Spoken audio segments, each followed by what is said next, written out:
स्त्री आप लोगों के समक्ष एक प्रसंग रखने जा रहा हूं, सृष्टि रचना की कथा। देखिए, राजा परीक्षित ने सुखदेव जी से कहा, भगवान विराट पुरुष ने सृष्टि की रचना कैसे की। सुखदेव जी ने कहा, राजन, जिस समय महाप्रलय के जल में विराट भगवान शेष शैया पर शयन कर रहे थे, तभी उनकी नाभि से कमल निकला। कमल से ब्रह्मा जी की उत्पत्ति हुई। ब्रह्मा जी के पहले एक ही सिर था। जब उन्होंने चारों तरफ घुमाया तो उनके 4 सिर हो गए। ब्रह्मा जी ने सोचा, ये कमल कहां से उत्पन्न हुआ है। आज उसका पता लगाने के लिए कमल की नाल पकड़कर जल में घुसते चले गए। 1000 वर्ष बीत गए, कमल का छोर नहीं मिला। तो विवश होकर वापस लौट आए और कमल के ऊपर बैठ गए। उस समय ब्रह्मा जी को 2 अक्षर सुनाई पड़े, ता और प। ब्रह्मा जी ने उन्हें जोड़ दिया। तप हो गया, यानी तपस्या करो। अब ब्रह्मा जी ने तपस्या की तो इन्हें दिखाई देने लगा कि कमल विराट पुरुष की नाभि से निकला है। विराट पुरुष ने इन्हें 4 श्लोक सुनाकर कहा कि तुम सृष्टि की रचना करो। ब्रह्मा ने कहा, मैं सृष्टि की रचना कैसे करूं। उसी समय नारायण की माया से सत रज तम ये 3 गुण प्रकट हो गए। तब ब्रह्मा जी ने इन तीनों गुणों का आश्रय लेकर धरती, जल, अग्नि, आकाश और वायु, इन 5 तत्वों के सहित देवताओं को जन्म दिया। इसके बाद इन्होंने वनस्पति, औषधि, लता, तुकसार, विरुद्ध, द्रुम, इन 6 प्रकार के वृक्षों एवं पक्षियों को उत्पन्न किया। इसके बाद में मनुष्यों की उत्पत्ति हुई। देखिए, उस कमल पुष्प के द्वारा ब्रह्मा ने भूर्भुवः सा महाजना तपः सत्यम, ये 7 ऊपर के लोक बनाए तथा अतल, वितल, सुतल, तलातल, रसातल और पाताल, ये 7 नीचे के लोक बनाए। इस तरीके से ब्रह्मा जी ने 14 भुवनों की रचना की। फिर इन्होंने सतयुग, द्वापर, त्रेता, कलयुग, इन 4 युगों का निर्माण किया।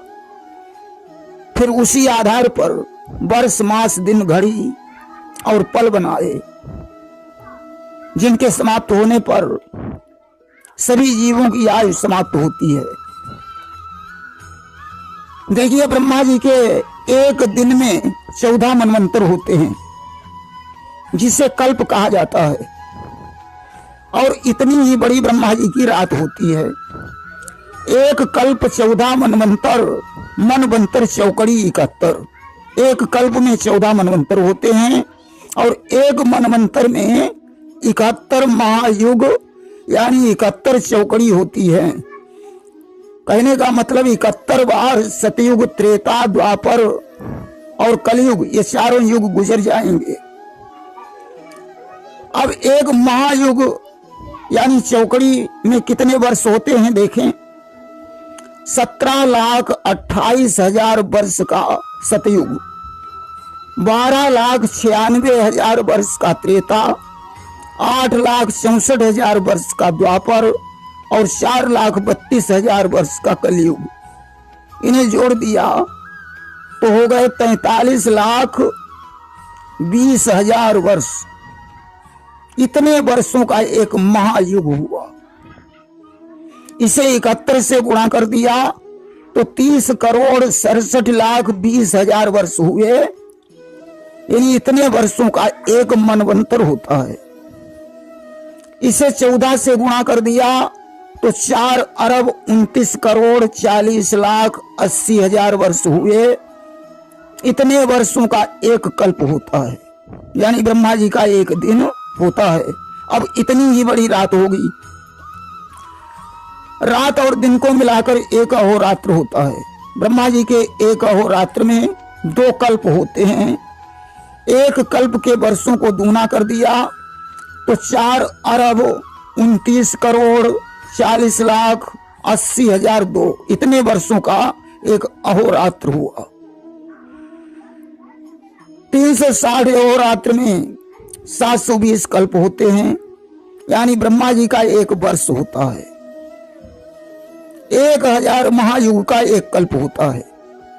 720 को 1000 से गुणा कर दिया तो 7,20,000 महायुग का एक वर्ष हुआ। 720 कल्प को 100 से गुणा किया तो 72,000 कल्प की आयु ब्रह्मा जी की हुई। अब भगवान विष्णु का एक दिन होगा, यानी 72,000 कल्प बीत जाने पर विष्णु जी का एक दिन होता है। इसे 360 से गुणा कर दिया तो 25,09,20,000 कल्प का एक वर्ष विष्णु जी का होगा। इसे 100 से गुणा कर दिया तो 2,29,20,00,000 कल्प की आयु विष्णु जी की हुई। तब भगवान शंकर का एक दिन होता है, यानी 2,29,20,00,000 कल्प जब गुजर जाते हैं तब भगवान शंकर का एक दिन होता है। अब इसको 360 से गुणा करने पर एक वर्ष का मान आएगा और उसे 100 से गुणा करने पर भगवान शंकर की आयु आएगी। इस प्रकार ब्रह्मा जी की आयु 100 वर्ष की है। एक कल्प बीतने पर समस्त जीवों की प्रलय होती है और ब्रह्मा जी फिर से सृष्टि का सृजन करते हैं। इसी दिन के प्रमाण से 30 दिन का एक महीना और 12 महीने का एक वर्ष होता है। ब्रह्मा की आयु 50 वर्ष की होने पर अर्ध प्रलय होती है तथा 100 वर्ष की आयु होने पर उनका शरीर नष्ट हो जाता है और पुनः विष्णु की नाभि से कमल निकलता है और उस पर ब्रह्मा जी की उत्पत्ति होती है। ब्रह्मा के 100 वर्ष बीतने पर विष्णु जी का एक दिन और विष्णु के 100 वर्ष बीतने पर भगवान शंकर का एक दिन होता है, इसीलिए इन्हें महादेव कहा जाता है। देखिए ये 12 कल्प चल रहा है। कुल कल्पों की संख्या 30 है। महत्कल्प, हिरण्यकल्प, ब्रह्मकल्प, पद्मकल्प, ये 4 कल्प बीत चुके हैं। 5वां कल्प 12 कल्प चल रहा है। इस कल्प को प्रारंभ हुए 1,17,29,49,220 वर्ष बीत चुके हैं। इस सृष्टि की रचना हुए 1,58,85,320 वर्ष हो चुके हैं। एक कल्प के वर्ष में इसे घटाने पर 2,33,81,94,680 वर्ष बचे हैं, यानी प्रलय होने में इतना समय अभी बाकी है। 6 मनवंतर बीत चुके हैं। स्वयंभू, स्वारोचिस, उत्तम, तामस, रैवत और चाक्षुक। यह 7वां मनवंतर चल रहा है, वैवस्वत मनवंतर। 28 चौकड़ी युग बीत चुके हैं। यह 28वां कलयुग चल रहा है। कलयुग के 5,124 वर्ष बीत चुके हैं। अभी 4,26,876 वर्ष कलयुग में बाकी हैं। जब 821 वर्ष कलयुग में रह जाएंगे तब भगवान का संभल गांव में कल के अवतार होगा, जो अधर्म को मिटाकर धर्म की स्थापना करेंगे। देखिए आज ब्रह्मा जी की आयु कितनी है। ब्रह्मा जी का आज 52वें वर्ष में प्रवेश हो चुका है। उनके 52वें वर्ष के पहले दिन में 13 घड़ी 42 पल 3 विपल 4,36,820 प्रतिपल बीत चुके हैं। देखिए ब्रह्मा जी को देवताओं को उत्पन्न करने पर भी संतोष नहीं हुआ। तब अब इन्होंने मन के द्वारा सनक, सनंदन, सनातन और सनत कुमार इन 4 महात्माओं को उत्पन्न किया। और तान बभासे स्वयंभू पुत्रान प्रजा सृजत पुत्र का। उनसे ब्रह्मा जी ने कहा, हे पुत्रों, तुम सृष्टि की रचना करो। उन्होंने कहा, पिताजी, मैं सृष्टि रचना के लिए उत्पन्न नहीं हुआ हूं, मुझे वरदान दो, हमारा मन काम, क्रोध, लोभ, मोह में न फंसे और हमारी अवस्था 5 वर्ष की ही बनी रहे। कि अब प्रभु कृपा करऊ यही भांति कि सब तजी भजन करऊं दिन राती। ब्रह्मा जी ने वरदान तो दे दिया, परंतु क्रोध से उनकी भ्रुकुटी तन गई, जिससे एक पसीने की बूंद पृथ्वी पर गिर पड़ी।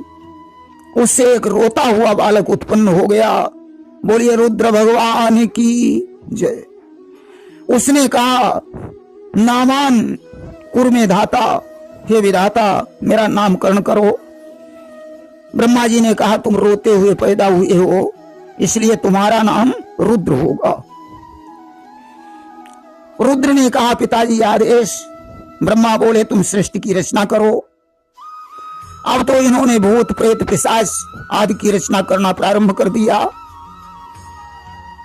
वे ब्रह्मा को खाने के लिए दौड़े। ब्रह्मा ने कहा, ऐसा करो, तुम सृष्टि की रचना बंद कर दो, तुम क्रोध से उत्पन्न हुए हो, तुममें सात्विक गुण नहीं है,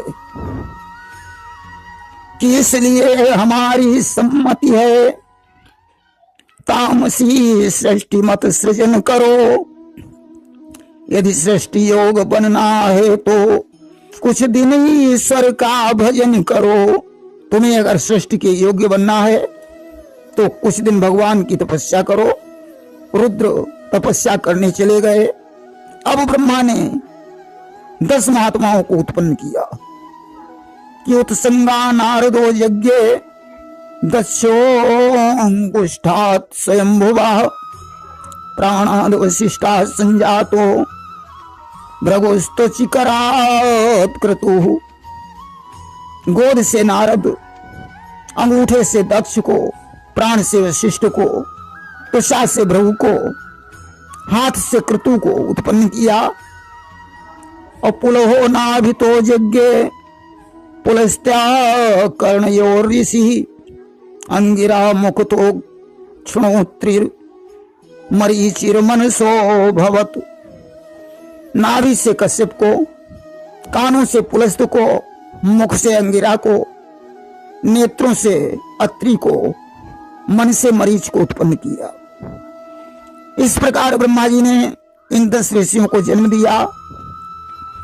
फिर दाहिने स्तन से धर्म को, पीठ से अधर्म को, हृदय से कामदेव को, भौं से क्रोध को, अधर से लोभ को और मुख से वाणी की अधिष्ठात्री देवी सरस्वती को उत्पन्न किया।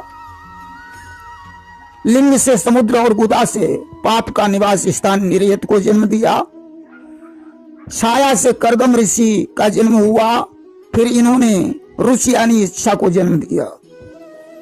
इस प्रकार सारा संसार ब्रह्मा जी के शरीर और मन से उत्पन्न हुआ। वाचम दुहितरम तन्वीं स्वयंभूर हरति मनः अकाम आंश क्रमेच्छतः सकाम इति न श्रुतम। सरस्वती नाम की कन्या बड़ी सुंदर थी, जिसे देखकर ब्रह्मा जी काम मोहित हो गए। विचार करने लगे कि यह नारी रूप प्रगटाई है, मैं नर स्वरूप हूं बाने में, क्या लूं सहायता मैं ही कुछ सरस्वती से सृष्टि चलाने में। ब्रह्मा ने विचार किया कि नर और नारी के संसर्ग से ही सृष्टि चल सकती है। उस समय नारद, अंगिरा आदि ऋषियों ने इन्हें रोका। ब्रह्मा जी ने कहा, अब तो ये चोला ही अशुद्ध हो गया है। शरीर को छोड़कर इन्होंने दाहिने अंग से स्वयंभुव मनु और बाएं अंग से शतरूपा को उत्पन्न किया। दाएं बाएं अंगों से की, सृष्टि पुरुष और नारी की, स्वयंभुव मनु अधिकारी की, सतरूपा राज दुलारी की। दोनों का जोड़ मिला दिया और आदेश दिया सृष्टि की रचना करो। मनु ने कहा पृथ्वी तो है ही नहीं, सृष्टि कहाँ रहेगी। ब्रह्मा ने कहा जाओ, जब तक तुम नारायण की तपस्या करो मैं पृथ्वी का प्रबंध करता हूं। आज तो मनु और शत्रुपा जाकर नारायण की तपस्या करने लगे और इधर ब्रह्मा ने नारायण का ध्यान किया। नारायण प्रकट हो गए। ब्रह्मा बोले, ब्रह्मा ने कहा सृष्टि भगवान दिन प्रतिदिन बढ़ती जाएगी, तो एक कमल के पत्ते पर वह किस प्रकार ठहराएगी। ब्रह्मा ने कहा प्रभु सृष्टि दिनों दिन बढ़ेगी, इसलिए पृथ्वी की जरूरत है। भगवान ने कहा ठीक है, मैं अति शीघ्र पृथ्वी का प्रबंध करूंगा। बोले भगवान तनिक ठहरो, मैं अभी उपाय लड़ाता हूं। वध करके हिरण्याक्ष खल का हे ब्रह्मन पृथ्वी लाता हूं। मैं अति शीघ्र हिरण्याक्ष को मारकर पृथ्वी को ले आऊंगा। इत्य विद्याय तो नासः विराट सहसा नभ, बारहो तो को निरंगादंगुष्ट परिमाण का। उसी समय ब्रह्मा जी को छींक आई और उनके नासिका के छिद्र से अंगूठे के प्रमाण का एक सूकर का बच्चा निकलकर पृथ्वी पर गिरा। बोलिए वाराह भगवान की जय। ब्रह्मा जी के देखते देखते वो बच्चा बड़ा होकर हाथी के समान हो गया और अखंड जलराशि में प्रविष्ट हो गया। उसने हिरण्याक्ष को मारकर पृथ्वी को लाकर जल पर प्रतिष्ठित कर दिया। देखिए भगवान ने बाराह का रूप क्यों धारण किया, क्योंकि पृथ्वी का लक्षण गंध है। सूकर में सूंघने की शक्ति अधिक होती है, तैरने वाला भी होता है। हिरण्याक्ष जिस पृथ्वी को चुरा ले गया था उसका नाम मेदिनी था। देखिए कल्पांत में जब सारा संसार जलमग्न था, भगवान विष्णु से शैया पर योग निद्रा का आश्रय लेकर सो रहे थे, तभी उनके कानों के मैल से मधु और कैटभ नामक दो असुर उत्पन्न हो गए। वे ब्रह्मा जी को मारने के लिए दौड़े। उस समय ब्रह्मा जी ने भगवती निद्रा देवी की प्रार्थना की, जिससे विष्णु की निद्रा टूट गई। उन्होंने 1000 वर्ष उन असुरों के साथ युद्ध किया। युद्ध देखकर भगवान ने कहा तुम हमसे कोई वरदान मांग लो। असुरों ने कहा मैं कोई भिखारी नहीं हूं, तुम स्वयं मुझसे कोई वरदान मांग लो। विष्णु ने कहा ऐसा करो तो तुम मेरे ही हाथों से मर जाओ। मधुकैटभ ने कहा ठीक है, परंतु मुझे ऐसी जगह मारो जहां थल हो। विष्णु ने अपनी जंघा को सुतल बना दिया, उस पर लिटाकर उनका उदर विदीर्ण कर दिया। उससे जो मैदा आदि बहा और जल पर जम गया, इससे मेदिनी नामक पृथ्वी की उत्पत्ति हुई।